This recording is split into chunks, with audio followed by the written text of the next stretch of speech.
Hola mis queridos amigos, nuevamente con ustedes, su Dr. Tigre, el que ronca en esta negra noche neoliberal latinoamericana, sudamericana, ecuatoriana, un consejero de internautas y un productor de contenidos de YouTube que dice saber más por haber trabajado como médico en los Andes, la Amazonía y la costa ecuatoriana, incluido las ciudades y los campos, que por todo lo que le enseñaron sus profesores. Más aprendió de los vecinos, campesinos y pescadores que de sus profesores. Bien, hoy analizaremos en el día 18 de la agonía de Lenín Moreno cómo Guayaquil, la corrupción de los Bucaram y la violencia de los choneros y de todos los carteles, la droga, la cocaína, asfixia a Lenín Moreno. La cocaína le asfixia a Lenín Moreno. ¿Cómo es esto? Empecemos hablando sobre el problema que estamos viendo y que es noticia y que llena todos los días los noticieros de Ecuador. Los narcos, el poder de la cocaína, el número de toneladas de cocaína que se capturan y que circulan y que entran y salen y la buscan y la venta en las calles y la matanza con sicariatos de ya no decenas, ya estamos hablando de centenas de personas, pero no estoy hablando de un año, estoy hablando de semanas.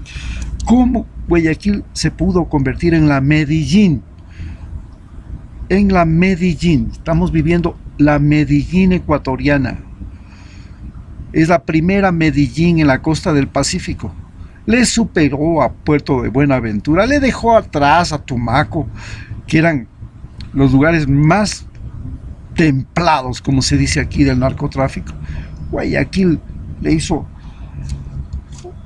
caída y limpia, barrió con ellos.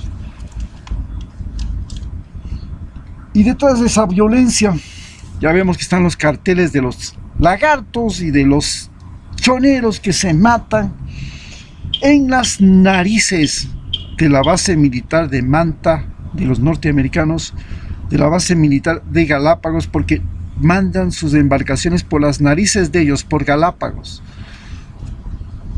Y hemos visto que surgen por todo lado, ya no la delincuencia del vecinito que sale con una pistola y le roba al otro vecinito, ya no, ahora ya es pandillas, comenzando desde pandillas juveniles como las maras de Centroamérica, hasta pandillas organizadas que tienen carros, casas, lugares donde llegan toda la mercadería. Es más, resulta que cae una avioneta y el hermano de del principal que cae en la avioneta, que está implicado en las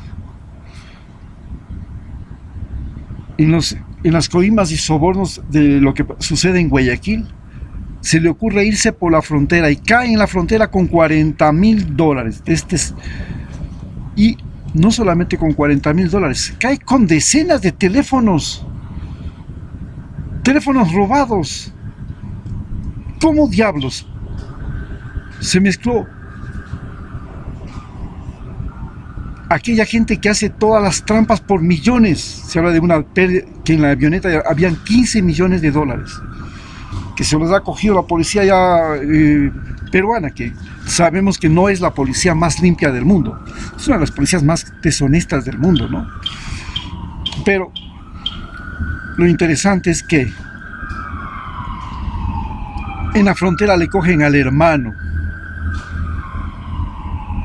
Y ahora vemos la vinculación entre el robo de celulares y el robo de los hospitales en el Ecuador.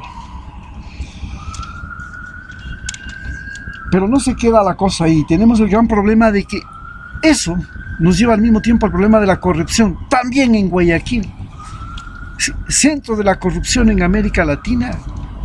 ¿Cómo llegamos al centro de la corrupción en América Latina?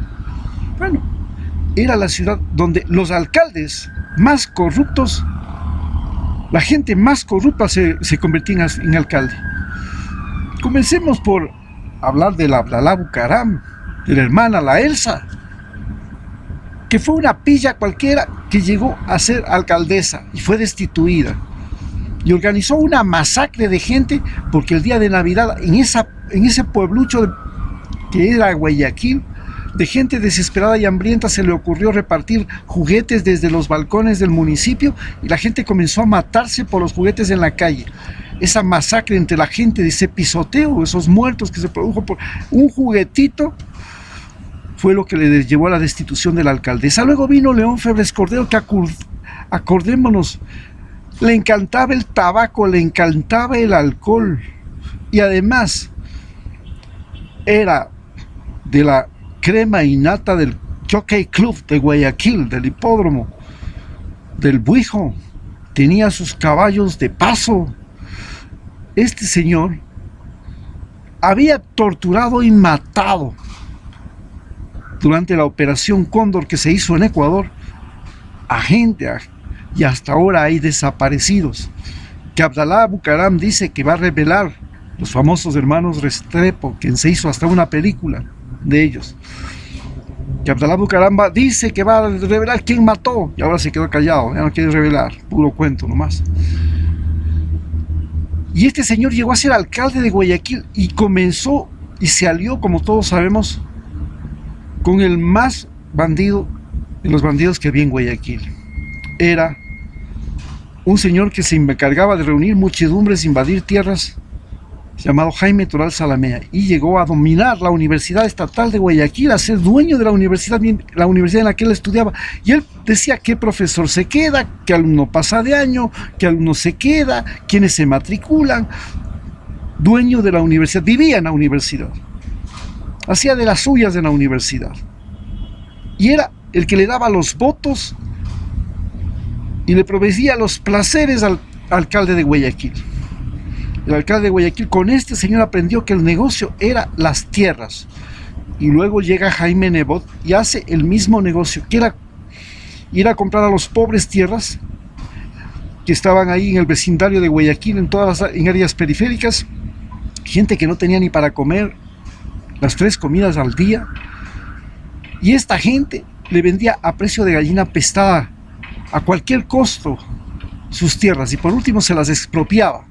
Y luego pasaba la perimetral, pasaban las obras que él hacía con esas tierras. Él, utilizando testaferros, las volvía a vender a precios completamente diferentes, a precios exorbitantes, y así llegó a ser 750 millones de dólares.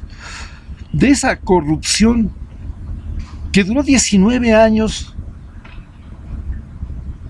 hoy tenemos una alcaldesa y tenemos una ciudad donde la corrupción llega a los hospitales en plena emergencia. Se engaña con las fundas para los cadáveres, se engañan con las mascarillas, se engaña con los medicamentos. El IES, 3 hospitales del IES de esa ciudad se convierten en un botín político y hacen lo que les da la gana, y se habla de estafas de 100 millones de dólares.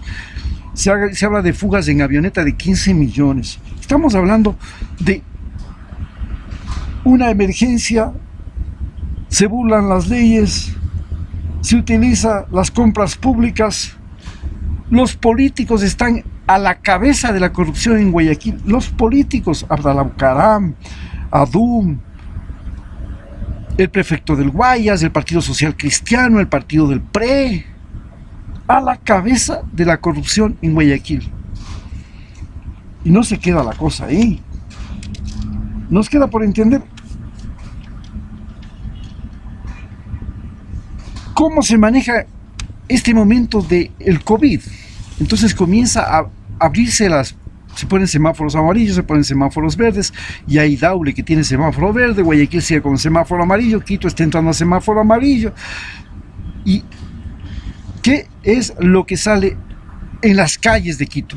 Mientras en las calles de Quito lo más importante es que se reactiven las oficinas públicas, los bienes, los servicios. Estamos hablando de la empresa de agua potable, la empresa de electricidad, la empresa de los servicios públicos, que atiendan eso, que se atienda la banca, que atiendan el transporte público, que atienda las oficinas públicas, todas. En Guayaquil se abren las calles y lo que inunda es la informalidad. La Cintia Viteri utiliza y vive y se mueve dentro de estos mundos de los informales, gente que no guarda disciplina, que no utiliza la máscara, que se amontonan, que se contagian y que después pagan con muertos, y que no importa más, y ahora ya somos Superman, ya no nos toca a nosotros, les toca a los de la sierra, a los de otras partes. En tanto, Yunda se convierte en el típico alcalde que trata de ver cómo se logran reincorporar las funciones públicas, los restaurantes, trata de tener una población organizada, y este es el ambiente en el que estamos viviendo. Es así como vemos que entonces la reapertura del semáforo amarillo, la corrupción y la cocaína está asfixiando por día 18 y en el 18º día de agonía de Lenín Moreno. Recordemos que la agonía de Lenín Moreno está pronosticada hasta febrero, que son las nuevas elecciones. En ese tiempo de agonía, que es una larga agonía, tenemos que ir aprendiendo cuáles son los mañosos, quiénes son los mañosos, cómo son los trampas, cómo son los políticos, quiénes son los sucios, quiénes estaban tapaditos. Ahora tenemos todo este periodo para que toda la pus del Ecuador vaya saliendo. Y yo todos los días les voy a ir enseñando cuál es la pus de este gobierno. Muchas gracias.